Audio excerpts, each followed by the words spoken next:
For Mr. Tatang, the place is yours. Please give applause to Mr. Tatang.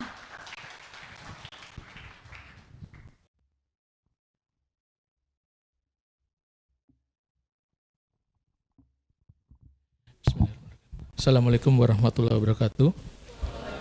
Good morning everybody.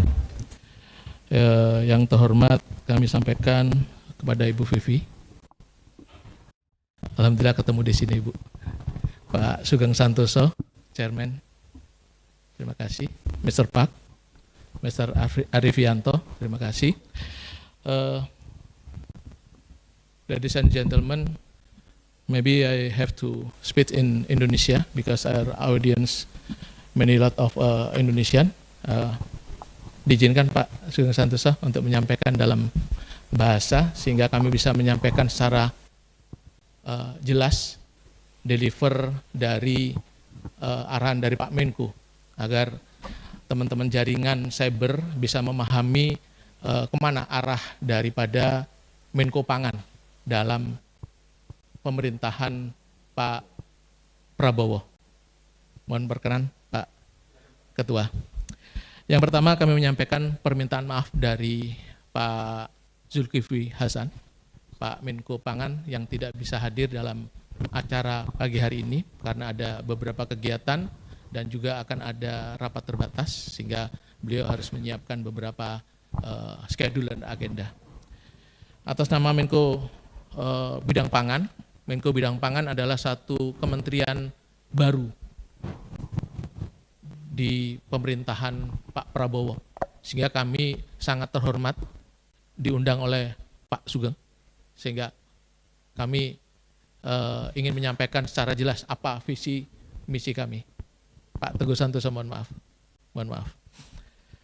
Kemudian beberapa hal yang ingin kami sampaikan terkait dengan pangan adalah tantangan kita Indonesia dalam mendorong ketahanan pangan kita, swasembada pangan kita, karena ada kondisi global politik yang setiap hari, setiap saat kita pantau, dan beritanya nggak terputus-putus, dan itu menjadi bagian daripada masyarakat cyber Indonesia tentunya.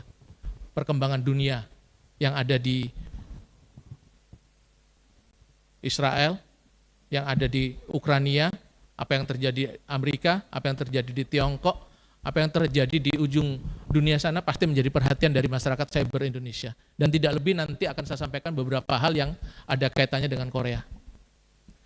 Bapak Ibu sekalian, situasi geopolitik tentu kita ikutin, kemudian bagaimana di Indonesia kita akan belajar pada Korea bagaimana adanya lahan pertanian yang beralih fungsi, dan tidak kurang banyak pengusaha Korea yang mengalihkan lahan pertanian kita menjadi industri. Banyak pengusaha-pengusaha Korea itu bergerak di Indonesia di bidang garment, sangat banyak sekali, dan itu akan ada arah untuk mengalihkan fungsi daripada tanah di Indonesia untuk menjadi manufaktur. Tetapi ada sisi positifnya, ada tenaga kerja di situ. Kemudian perubahan iklim, terjadi perubahan iklim yang sangat kuat di Indonesia. Dari sekitar 500 juta petani dunia itu 70% itu skala kecil yang menyumbang 70% pangan dunia dan terpengaruh oleh perubahan iklim. Di Indonesia menjadi catatan adik-adik sekalian, teman-teman cyber semuanya, bahwa kita memiliki tantangan untuk menghadapi swasembada ataupun kondisi pangan di Indonesia. Yang pertama, peningkatan jumlah penduduk Indonesia. Kita cukup tinggi peningkatan jumlah penduduk Indonesia, yaitu 1,1% per tahun. Sehingga pangan akan terpengaruh atas penambahan jumlah. Kemudian stagnasi produksi pangan. Kita mengalami stagnasi atau belum meningkatnya produksi pangan.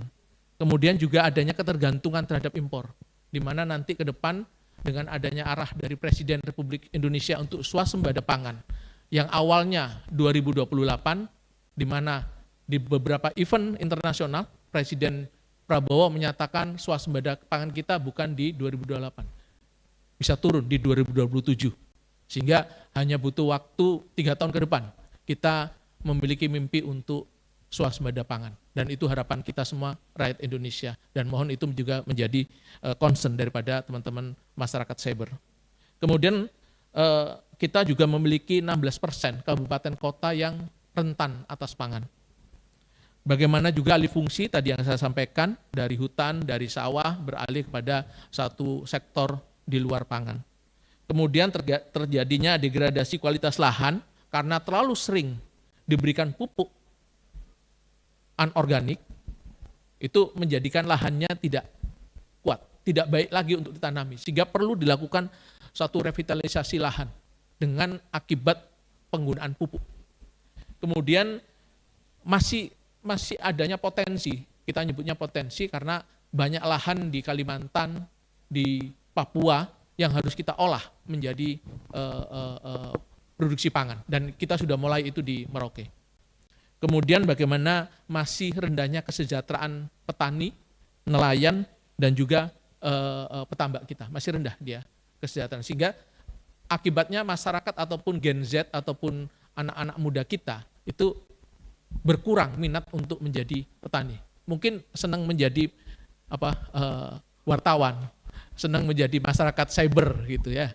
Tapi kalau untuk petani, karena memang tingkat kesejahteraannya masih rendah, dan itu menjadi visi misi Pak Prabowo untuk meningkatkan kesejahteraan masyarakat Indonesia. Bapak Ibu sekalian, kita memiliki target untuk peningkatan indeks ketahanan pangan.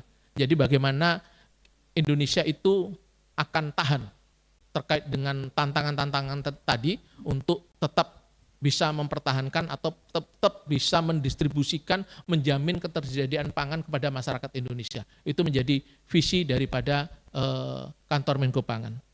Kemudian beberapa hal yang ingin kami sampaikan terkait dengan bagaimana kita belajar dari Korea, yaitu terkait dengan bagaimana kita mengurangi sampah makanan.